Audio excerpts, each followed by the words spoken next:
Good morning dear student, কেমন রয়েছে তোমরা? আশা করি তোমরা প্রত্যেকে ভালো রয়েছো। প্রত্যেকে আমাদের প্র্যাকটিস সেটে যুক্ত হয়ে যাবে।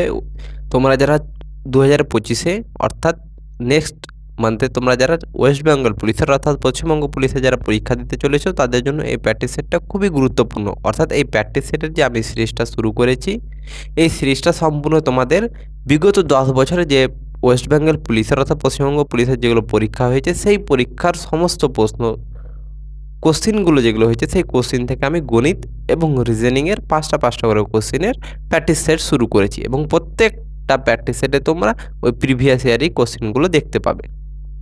সেই জন্য এই প্র্যাকটিস সেটটা খুব গুরুত্বপূর্ণ। তোমরা ক্লাসে যুক্ত হওয়ার আগে ক্লাসটাকে একবার তোমাদের বন্ধুদের কাছে শেয়ার করে দেবে যারা ওয়েস্ট বেঙ্গল পুলিশের পরীক্ষা দিবে, কারণ প্র্যাকটিস সেটটা খুব গুরুত্বপূর্ণ। তাহলে তোমাদের সামনে প্রথম প্রশ্ন রয়েছে, দেখতে পাচ্ছ। চলো কি বলছে প্রথম প্রশ্ন স্যার। বলছে কোন দুটি চিহ্ন পরপর স্থান পরিবর্তন করলে উভয় পক্ষের মান সমান হবে। অর্থাৎ সমীকরণটা যে দেওয়া আছে তার মানটা কি দেওয়া আছে 23। তার মানে দেখো এখানে বলেছে কোন চিহ্নগুলো পরপর পরিবর্তন করলে অপশান অনুযায়ী যে আমার মানটা 23 পাবো। তাহলে সমীকরণটা কি বলেছে স্যার, 2 × 10 ডিভাইডেড 3/20 +4 + 5 - 1 সমান কত দিয়েছে 23। আমাকে প্রমাণ করতে হবে। তাহলে বলছে যে কোন চিহ্নটা পরিবর্তন করতে গেলে, তাহলে প্রথমে আমরা অপশান এ বসে দেখব। অপশান এ অনুযায়ী কি বলেছে, যোগ আর ভাগ। যোগ ভাগ বলতে কি আমার যে ভাগের জায়গাতে যোগ বসাবো, ভাগের জায়গাগুলোতে আমরা কি বসাবো যোগ বসাবো, আর যোগের জায়গাগুলোতে কি বসাবো স্যার ভাগ বসাবো। যোগের জায়গাগুলোতে কি বসাবো ভাগ বসাবো। তাহলে কি ছিল 2 × 10 ছিল, ভাগের জায়গাতে যোগ বসালাম, তার মানে কি হয়ে যাবে এখানে 3 হয়ে যাবে। এখানে ছিল 20, তারপরে কি ছিল 4, তারপরে কি ছিল 5 - 1। তাহলে করে দেখো 10 × 2 কি হয়ে গেল 20 + 3। এবার কি হয় ভাগ করতে হয় আগে, তাহলে 4 দ্বারা ভাগ করো, 4 × 5 = 20 ভাজক 5 বিয়োগ 1। তাহলে আরও একটা ভাগ রয়েছে, তার মানে আগে আমরা কি করব ভাগের কাজ করব। আমরা 20 + 3 প্লাস 5কে 5 দ্বারা ভাগ করলে কত হয়ে যাবে স্যার ভাগফল 1 হয়ে যাবে আমার। তাহলে 1 বিয়োগ 1, তাহলে কত হয়ে গেল 20 আর 3 = 23, আর 1 থেকে 1 বাদ দিয়ে দিলে 0 হয়ে যাবে। তার মানে কত অ্যান্সার হয়ে গেল আমাদের 23। তার মানে দেখো তো এখানে 23 ছিল, তো 23 প্রমাণ করতে বলেছিল, তাহলে 23। তার মানে আমরা এ দাগের অপশন অনুযায়ী পেয়ে গেলাম যে 23। তার মানে প্লাসের জায়গাতে কি করব আমরা ভাগ, এবং ভাগের জায়গাতে প্লাস করতে গেলে আমরা পেয়ে যাব কি মানটা 23 পেয়ে যাব। তাহলে এ দাগের অ্যান্সারটা কি হয়ে গেল আমাদের কারেক্ট অ্যান্সার। চলো পরবর্তী প্রশ্ন, প্রত্যেকেই করো, প্রত্যেকে করার চেষ্টা করবে স্যার। কি বলছে স্যার পরের প্রশ্ন, যে কোনো সাংকেতিক অনুযায়ী 1 2 3 মানে হচ্ছে ব্রাইট লিটিল বয়। আচ্ছা ব্রাইট লিটিল বয়কে তারা কি বলছে BRIGHT ব্রাইট, LITTLE লিটিল বয়কে বলছে 1 2 3। এবার আমার কি বলছে ব্রাইট লিটিল বয়কে 1 2 3 বলছে, আর কি বলছে তারপরে 1 4 5 মানে হচ্ছে টল বিগ বয়। 1 2 3 মানে কি টল, TALL টল, বিগ বয়, বিগ বয় মানে কি বলেছে 1 4 5 বলেছে। তারপরে কি বলছে যে বিউটিফুল লিটিল বয়কে কি বলছে তারা 637। 637 কাকে বলছে beautiful, BEAUTY beautiful, FUL beautiful কি বলছে লিটিল, LITTLE লিটিল বয়, BOYকে কি বলছে 637 বলছে, 637 বলছে। তাহলে বলছে ব্রাইটের কোড কী হবে BRIGHT, ব্রাইটের কোডটা আমার কীভাবে বার করতে হবে। তাহলে এখান থেকে আমরা দেখব যে প্রথমে লাইনের যে কোনো দুটার মান আমরা বের করব, যে কোনো দুটার কোড বের করব। তাহলে দেখব যে কমন কোন জায়গাতে আসছে খোঁজার চেষ্টা করব। তাহলে দেখো এখানে ব্রাইট আছে, ব্রাইট কোন জায়গাতে আছে কি স্যার ব্রাইট, ব্রাইট নেই, তার মানে ব্রাইটটা বাদ দাও। লিটিল রয়েছে এখানে, আর লিটিল কোথায় রয়েছে স্যার এখানে, তাহলে লিটিলের মান 2 রয়েছে, এখানে রয়েছে লিটিলের মান 3। তার মানে লিটিলের মান 2 রয়েছে, তার মানে এই লাইনে দেখো তো কোনো জায়গাতে 2 রয়েছে কি 2 নেই, তার মানে লিটিলের মান 2 হবে না। আমরা খোঁজার চেষ্টা করব যে লিটিলের মান যেটা দেওয়া আছে সেটা লিটিল যেখানে আর রয়েছে সেই লাইনের মধ্যে কোনো জায়গাতে 2 রয়েছে কি নেই। তার মানে লিটিল এখানে 2 রয়েছে এই লাইনে, আর লিটিল এখানে রয়েছে, তার মানে লিটিলের জন্য 2 এখানে কোনো জায়গাতে নেই, তার মানে 2 হবে না। কিন্তু এখানে দেখো তো লিটিলের জন্য দেওয়া আছে 3, তার মানে দেখো তো লিটিলের জন্য এই পুরো লাইনে 3 কোনো জায়গাতে আছে কি আছে স্যার, এটা হচ্ছে 3। তার মানে লিটিল অ্যাকচুয়ালি কাকে বোঝাচ্ছে 3কে। তার মানে লিটিলের কোডটা কত পেলাম স্যার আমরা 3। তার মানে লিটিলের কোডটা LITT লিটিলের কোডটা কী পেয়ে গেলাম, 3 পেয়ে গেলাম। তারপরে আমরা দেখব বয়। বয় এখানে রয়েছে, বয় সেকেন্ড লাইনে রয়েছে, থার্ড লাইনে রয়েছে। তাহলে আমরা এই দুটো লাইন থেকে প্রথমে দেখব। বয় রয়েছে কত আমার, এখানে 1 2 রয়েছে, বয়ের জন্য রয়েছে 1 2। আমরা জানি না যে বয়ের নির্দিষ্ট মান কী হবে।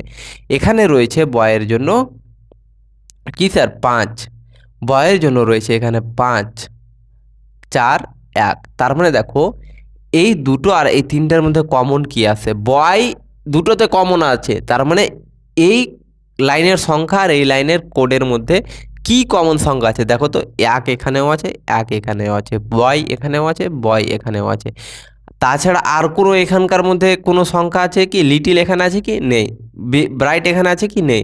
তার মানে আমার বয় বয় দুই জায়গাতে আছে, তার মানে বয়ের জন্য কমন একটা কোড আমার দুইটা লাইনে থাকবে। তার মানে একমাত্র কোড রয়েছে যেটা দুইটা লাইনেই রয়েছে। তার মানে বয়ের কোডটা কত হয়ে গেল স্যার, BOY, বয়ের কোডটা কত হয়ে গেল 1।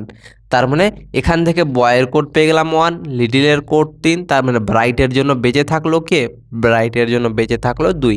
তারপর 2 হয়ে যাবে কি আমাদের কারেক্ট অ্যান্সার। তাহলে আমরা এভাবে প্রত্যেকটা জিনিস খোঁজার চেষ্টা করব, খুঁজে একদিক থেকে করব। চলো নেক্সট কোশ্চেন।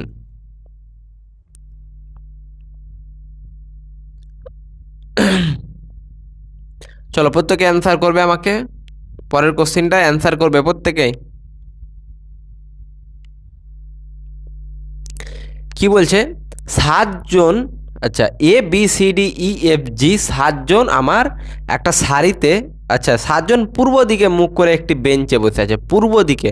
তার মানে আমাদের নেভিগেশনটা দেখো তো, কোনটাকে কি বলি আমরা, নর্থ অর্থাৎ উত্তর, সাউথ মানে দক্ষিণ, ইস্ট মানে পূর্ব, ওয়েস্ট মানে পশ্চিম। তার মানে তারা পূর্ব দিকে মুখ করে একটা বেঞ্চে বসে আছে। তার মানে পূর্ব দিক কোনটা আমার, এইটা এদিকে। তার মানে এইদিকে মুখ করে কতজন বসে আছে, 7 জন। 1 2 3 4 5 6 7 জন আমার বসে আছে। কে কে, ABCDEFG। এবার কি বলছে, CD এর ঠিক ডান দিকে আছে। সি কোথায় আছে আমার, সি থাকবে ডি এর ঠিক ডান দিকে, ডি এর ঠিক ডান দিকে। তার মানে যেহেতু তারা পূর্ব দিকে মুখ করে আছে, এই দিকে মুখ করে আছে, তার মানে কি হয়ে যাবে আমার, এদিকে যদি তুমি মুখ করে থাকো তার মানে তোমার উপরেরটা হয়ে যাবে কি লেফট, আর তোমার নিচেরটা হয়ে যাবে কি রাইট। তার মানে সি কার ডান দিকে বসে আছে, সি ডি এর ঠিক ডান দিকে বসে আছে, ডি এর ডান দিকে। তার মানে সি কোথায় বসে থাকবে, এটা যদি ডি হয় তাহলে ডি এর ডান কোনটা, ডি এর ডান নিচেরটা, যেহেতু আমি এদিকে মুখ করে আছে। আর আমি কি বললাম, এদিকে যখন পূর্ব দিকে মুখ করে থাকবে তখন নিচেরটা হবে ডান আর উপরেরটা হবে কি বাম। তার মানে সি বলছে ডি এর ঠিক ডান দিকে বসে আছে। তার মানে সি কোথায় বসে আছে, ডি এর পরে। তার মানে সি কোথায় বসে আছে, ডি এর পরে ডান দিকে এটা। তার মানে এখান থেকে একটা পেয়ে গেলাম আমরা কেস। তারপরে দেখো কি বলছে, বি যে কোনো একটি প্রান্তে বসে আছে। বি বলছে হয় এখানে বসে আছে, না হয় এখানে বসে আছে। বি বসে আছে একেবারে যে কোনো প্রান্তে, বি বসে আছে যে কোনো প্রান্তে। তারপরে পড়ো কি বলছে, এবং ই তার ঠিক পাশে আছে। বি যে কোনো প্রান্তে বসে আছে আর বি এর পাশে আছে আমার ই। তার মানে বি যদি নিচে থাকে তার মানে বি এর পাশে কে বসে আছে, ই। যদি বি এখানে থাকে, সব নিচের দিকে থাকে, তার মানে বি কোথায়, ই কোথায় থাকবে, তার উপরের পাশে। আর যদি বি এখানে থাকে তার মানে তার নিচে থাকতে হবে পাশে, একেবারে পাশে মানে কি তার নিচেরটাতে। তার মানে ই এখানে থাকবে। তার মানে আমরা এখানে দুটো কেস পাচ্ছি, যদি বি এখানে থাকে তাহলে বি এর নিচে থাকবে ই, যেহেতু তার একেবারে পাশেই রয়েছে ই। আর যদি বি সব নিচে বসে তাহলে বি এর উপরেরটাতেই হবে আমার ই। তারপরের কেসটা কি বলছে, তারপরে লাইন পড়বে। এবার কি বলছে, জি ই ও এফ এর ঠিক মাঝখানে বসে আছে।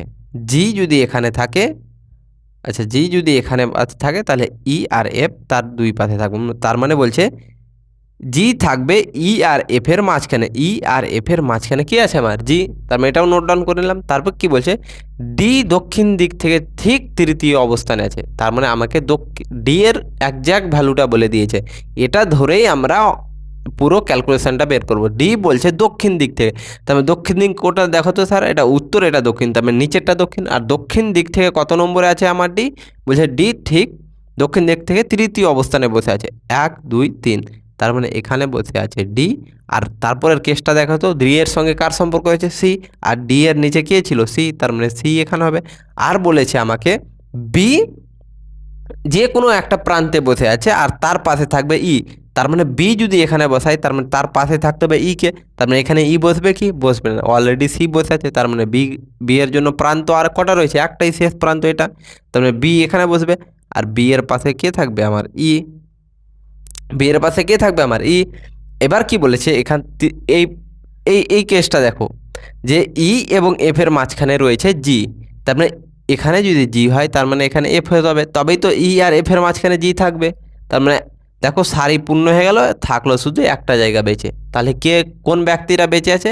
ইয়ে বেঁচে আছে। তাহলে ইয়ে কোথায় বসবে? আমার এখানে। তার মানে প্রশ্নে কি বলেছে যে বেঞ্চের অপর প্রান্তে কে বসে আছে? তাহলে বেঞ্চের একটা প্রান্তে আমাকে বলে দিয়েছে বি বসে আছে, তার মানে অপর প্রান্তে বসে আছে কে? ইয়ে। তার মানে অ্যান্সার হয়ে যাবে এ। আমরা এভাবে আগে প্রথমে প্রত্যেকটা কেসকে আমরা নোট ডাউন করে সাজাবো, তারপরে গিয়ে আমরা বেঞ্চে বসাবো। চলো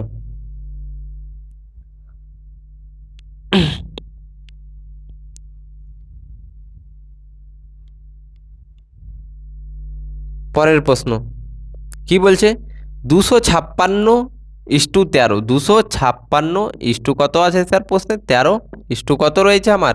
576। 576 কত? তাহলে দেখো আমাকে বলেছে এটা এটা হলে এটা এখানে কত হবে? জিজ্ঞাসা চিহ্ন জায়গাতে আমাকে জিজ্ঞাসা করছে। তাহলে দেখো তো এখান থেকে 5 আর 2 কত হয়ে যাবে? 7। 7 আর 6 কত স্যার? 7 6 13। অর্থাৎ এই তিনটা সংখ্যার যোগফলটাই হয়ে যাচ্ছে 13। তার মানে এই তিনটা সংখ্যাকে যোগ করলে যেটা পাবো সেটা হয়ে যাবে। তার মানে এখানে যোগ করে দেখো 5 আর 7 12, 12 আর 6 18। তাহলে দেখো তো 18 অ্যান্সার আছে কি নেই? 18 আছে। তার মানে কি হয়ে গেল আমাদের? 18 হয়ে গেল অ্যান্সার। তার মানে প্রত্যেকটা সংখ্যা অঙ্কের যোগফলটাই হয়ে যাবে পরের সংখ্যা। তার মানে এই সংখ্যার প্রত্যেকটা অঙ্কের যোগফলটাই হয়ে যাবে পরে। চলো পরের প্রশ্ন কি বলছে? একটি আয়তক্ষেত্রের পরিসীমা। আচ্ছা, এখান থেকে এবার আমাদের গণিতের প্রশ্ন শুরু। 5টা আমাদের রিজনিং কমপ্লিট হয়ে গেল, এবার 5টা আমরা করব কিসের? গণিতের। বলছে একটি আয়তক্ষেত্রের পরিসীমা 160 মিটার, দৈর্ঘ্য 10 মিটার কমালে এবং প্রস্থ 10 মিটার বাড়ালে এটি একটি বর্গক্ষেত্রে পরিণত হবে। তাহলে বলছে আয়তক্ষেত্রের ক্ষেত্রফল কত বর্গ মিটার আমাকে জিজ্ঞাসা করছে। তাহলে একটা জিনিস দেখো, এটা যদি আমার একটা আয়তক্ষেত্র হয় তাহলে বলেছে আয়তক্ষেত্রের পরিসীমা বলেছে 160 বর্গ, আচ্ছা 160 মিটার। তাহলে আয়তক্ষেত্রের পরিসীমার সূত্র কি জানি? 2 ইন্টু দৈর্ঘ্য প্লাস কি জানি আমরা? প্রস্থ। 2 ইন্টু দৈর্ঘ্য প্লাস প্রস্থ হচ্ছে আয়তক্ষেত্রের কিসের পরিসীমার সূত্র। তাহলে আয়তক্ষেত্রের পরিসীমা কত বলেছে আমার? 160। তাহলে এখান থেকে 2টা কেটে দাও, 80 হয়ে গেল। তার মানে দৈর্ঘ্য আয়তক্ষেত্রের দৈর্ঘ্য প্লাস প্রস্থটা কত হয়ে গেল? দৈর্ঘ্য প্লাস প্রস্থ সমান হয়ে গেল 80 মিটার। অর্থাৎ দৈর্ঘ্যের যোগফল আর প্রস্থের যোগফলটা 80 মিটার। এবার কি বলছে? এই আয়তক্ষেত্রটার যদি দৈর্ঘ্যটাকে আমি 10 মিটার কমিয়ে দিই আর প্রস্থটাকে যদি 10 মিটার বাড়িয়ে দিই তাহলে একটা বর্গক্ষেত্র তৈরি হবে। তার মানে কি করছে? দৈর্ঘ্য 10 মিটার কমাচ্ছে, তো প্রস্থটাকে আবার 10 মিটার বাড়িয়ে দিচ্ছে। তার মানে হিসাব একই থাকছে। দেখো এখানে এক্সাম্পল হিসেবে এটা যদি আমার আয়তক্ষেত্র হয় একটা, স্যার দেখো ভালো করে দেখবে কিন্তু প্রত্যেকে, এটা যদি আমার 10 হয় আর এটা যদি 8 হয় তাহলে দেখো এটা একটা আয়তক্ষেত্র যার দৈর্ঘ্য 10 প্রস্থ 8। এবার বলছে যে তুমি দৈর্ঘ্য 1 কমিয়ে দিচ্ছ, 1 মিটার কমিয়ে দিচ্ছ মানে কি? দৈর্ঘ্যটা হয়ে যাবে 9 আর প্রস্থটা 1 মিটার বাড়িয়ে দিচ্ছ, তার মানে প্রস্থটা কত হয়ে যাবে? 9। তার মানে দেখো তো দৈর্ঘ্য আর প্রস্থের যোগফলটা কত ছিল? এখানে 10 আর 8 18। আর এখানেও তো আয়তক্ষেত্র বর্গক্ষেত্রেও তো কত পেলাম আমরা? 9 আর 9 18। তার মানে যখন দৈর্ঘ্য তুমি 10 বাড়িয়ে আর প্রস্থ 10 কমিয়ে দিবে তাহলে কি হবে? দৈর্ঘ্য প্রস্থের যোগফলটা সবসময় কি থাকবে? সমান থাকবে। তার মানে এখানে আমাকে বলতে চাইছে যে দৈর্ঘ্য প্লাস প্রস্থ যেটা আমি এখান থেকে 80 মিটার পেলাম, তার মানে এখানেও বর্গক্ষেত্রের দৈর্ঘ্য প্রস্থটা আমরা পাবো, দৈর্ঘ্য প্লাস প্রস্থটা কত পাবো স্যার? বর্গক্ষেত্র আমরা 80 মিটার পাবো। আর আমরা জানি যে বর্গক্ষেত্রের দৈর্ঘ্য প্রস্থ আমার সমান থাকে। তার মানে যদি সমান থাকে দৈর্ঘ্য আর প্রস্থ কী হয়? সমান। তার মানে দৈর্ঘ্য আর প্রস্থ মিলিয়ে যদি 80 হয় তার মানে দৈর্ঘ্যটা কত হয়ে যাবে? 40। 40 করে হবে, যেহেতু দৈর্ঘ্য আর প্রস্থ বর্গক্ষেত্রের কি হয়, সমান হয়। আর যদি দৈর্ঘ্য প্রস্থ আমাকে বলেছে 80, তার মানে দৈর্ঘ্য কত হয়ে যাবে আমার 40 মিটার করে। তার মানে এটা হয়ে যাবে 40, এটা হয়ে যাবে 40। তাহলে কি বলছে, আয়তক্ষেত্রের ক্ষেত্রফল, আচ্ছা কি বলছে, একটি বর্গক্ষেত্রে পরিণত হয়। আয়তক্ষেত্রের ক্ষেত্রফল কত বর্গমিটার? তার মানে আমরা এখান থেকে পেয়ে গেলাম যে বর্গক্ষেত্রের দৈর্ঘ্য 40, প্রস্থ 40। এবার এই বর্গক্ষেত্রের দৈর্ঘ্য 40 কোথা থেকে এসছে স্যার? এই প্রস্থটা, অর্থাৎ আয়তক্ষেত্রের দৈর্ঘ্য আমার যখন 10 মিটার কমিয়ে দিচ্ছে, তবে আমরা 40 মিটার পাচ্ছি। 10 মিটার কমানোর পরে, এখান থেকে আমার 10 মিটার কমানোর পরে আমি কি পেয়েছি, 40 পেয়েছি। তার মানে 10 মিটার কমানোর পরে 40 পেয়েছি, তার মানে কমানোর আগে কত ছিল, 40 আর 10 50 ছিল দৈর্ঘ্যটা। তবেই তো 50 থেকে তুমি দেখো প্রশ্ন বলেছে 10 মিটার কমানো হয়েছে, আয়তক্ষেত্রে দৈর্ঘ্যটা 10 মিটার কমিয়ে আমি 40 পেয়েছিলাম। তার মানে কমানোর আগে কত ছিল, 50, 50 থেকে 10 কমাবো, তবেই তো তোমার বর্গক্ষেত্রের দৈর্ঘ্যটা 40 আসবে।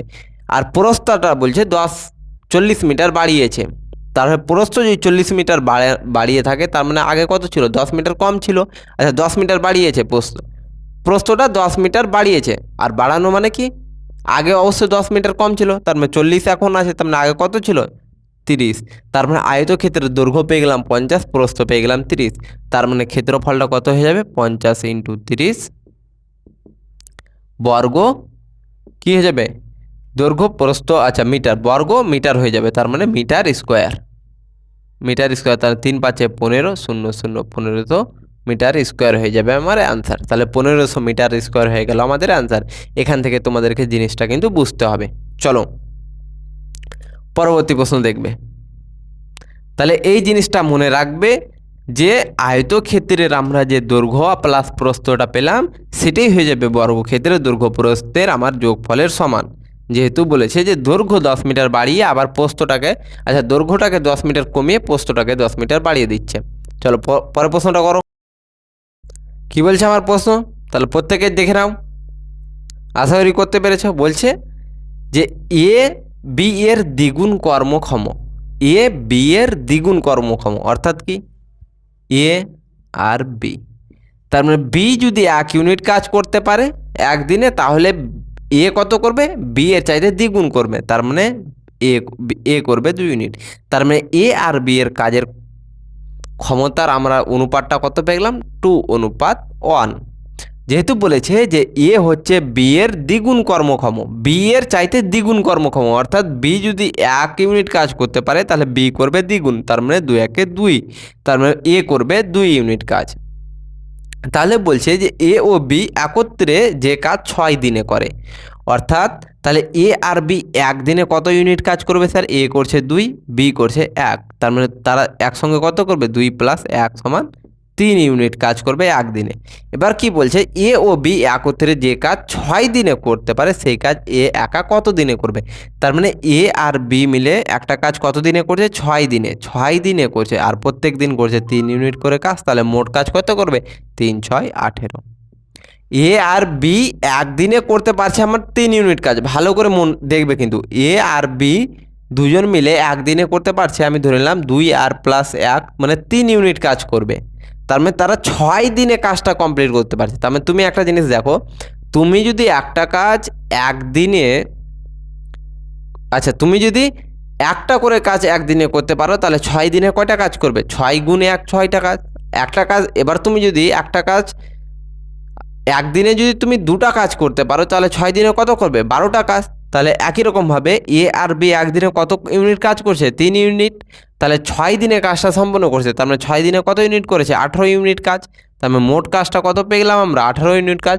আর এই 18 ইউনিট কাজটা কে করবে, 18 ইউনিট কাজটা বলছে যদি এ একা করে, তাহলে কত দিনে করবে। তাহলে এ একা একদিনে কত ইউনিট কাজ করছে, 2 দিনে। তাহলে 18 ইউনিট কাজ কত দিনে করবে, 2 দ্বারা ভাগ করে দাও, সমান 9 দিনে। তাহলে কত দিনে করবে স্যার, 9 দিনে। একেবারে সহজ প্রশ্ন রয়েছিল, একবার সহজ ক্যালকুলেশন, আশা করি তোমরা বুঝতে পেরেছো। চলো পরের কোশ্চেন।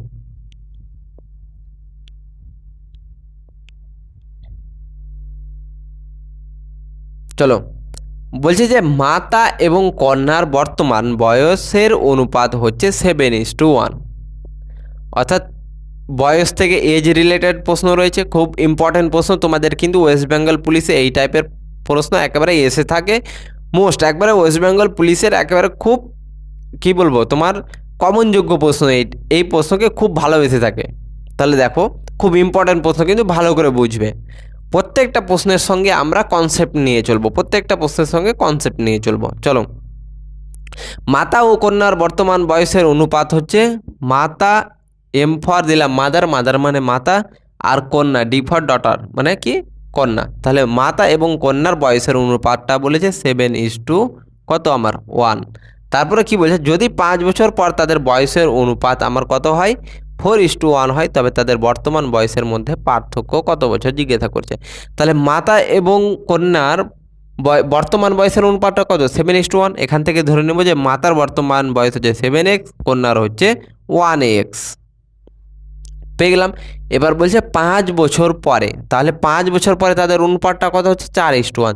তার মানে বর্তমান বয়স এত রয়েছে, তার মানে 5 বছর পর কত হয়ে যাবে, 5 বছর পর হয়ে যাবে 7x আজ আছে, আর 5 বছর পরে +5, মানে 5 বছর তো বেড়ে যাবে 5 বছর পরে। আজ আছে x কন্যার, তাহলে 5 বছর পরে কত হয়ে যাবে x + 5। তার মানে বলেছে যে 5 বছর পরে মাতা এবং কন্যার বয়সের অনুপাতটা হয়ে যাবে আমার 4:1। এখান থেকে এবার আমরা ক্যালকুলেশন করব 7x + 5 বাই x + 5 = 4/1। অনুপাত মানে কি ভগ্নাংশের আকারে লিখতে পারবো বাই দ্বারা।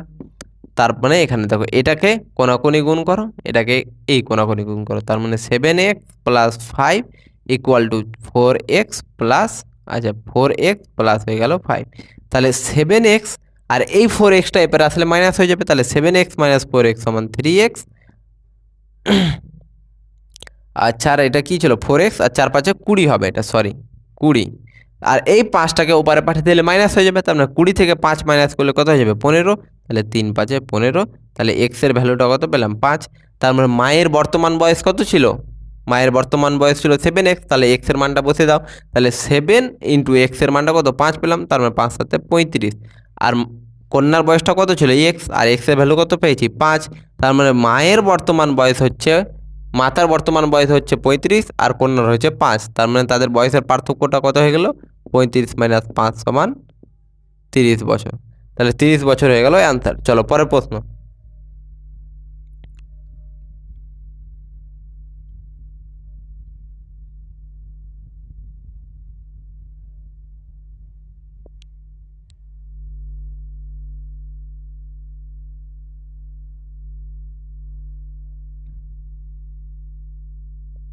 কি বলছে, পরামর্শ 12 জনের একটি অভিযাত্রীর দলে 24 জন এবং 26 জন বয়সী 2 জন মহিলার পরিবর্তে 2 জন পুরুষ এলে সকলের গড় 2 বছর করে বৃদ্ধি পায়।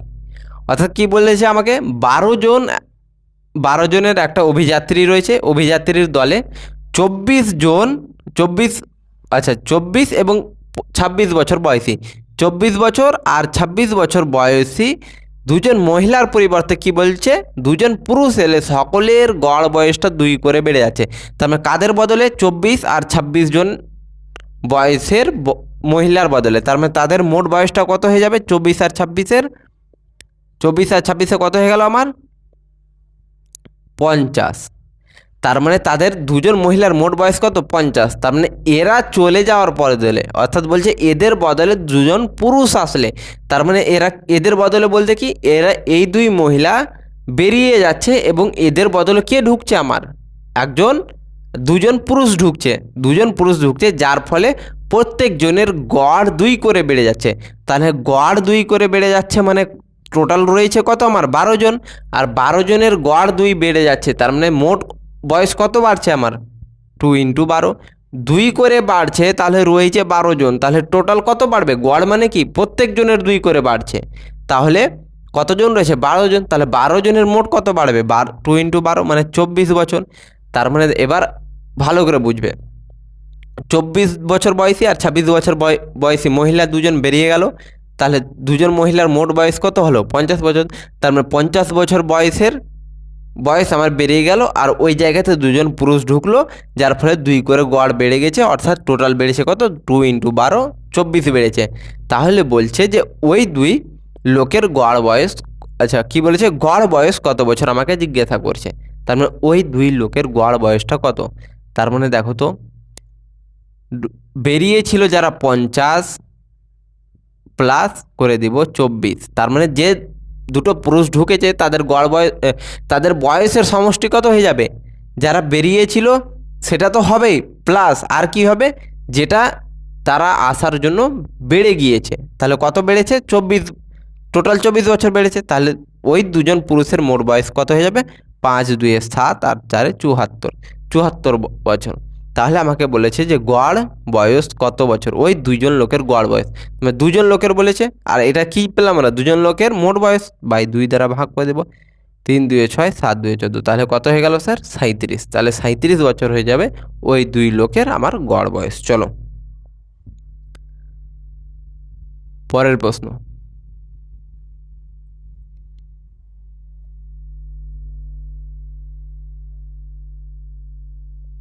চলো কি বলছে পরের প্রশ্ন।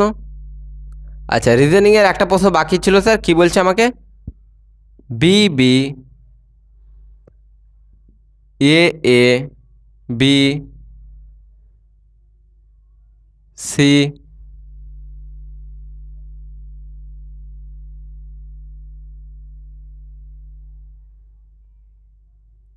আচ্ছা এ এ, আচ্ছা এটাতে একটু গন্ডগোল রয়েছে, প্রশ্নটা আমি সঠিক করব, করার পরে একটু টাইপিং মিস্টেক রয়েছে প্রশ্নটাতে, এই প্রশ্ন আমি তোমাদেরকে পরবর্তী ক্লাসে করিয়ে দেবো, এই প্রশ্নটা একটু টাইপিং মিস্টেক রয়েছে, এখানে তোমার মিডিলে গ্যাপ দিতে ভুলে গিয়েছে, হয়তো এখানে একটু টাইপিং মিস্টেক রয়েছে, প্রশ্নটা এর পরবর্তী ক্লাসে আমি কারেকশান করে তোমাদের সামনে নিয়ে আসবো। তাহলে এইখান থেকে আমাদের 10টা প্রশ্নের প্র্যাকটিস সেট, অর্থাৎ বিগত বছরের যে 10টা প্রশ্ন, সেই 10টা প্রশ্ন আমরা কমপ্লিট করলাম। আবারও তোমাদের সঙ্গে দেখা হবে পরবর্তী ক্লাসে, আবার 10টা ডব্লিউবিপির বেস্ট কোশ্চিন নিয়ে, অর্থাৎ প্রিভিয়াস ইয়ারের বেস্ট কোশ্চিন নিয়ে তোমাদের সামনে প্র্যাকটিস সেট নিয়ে আসবো।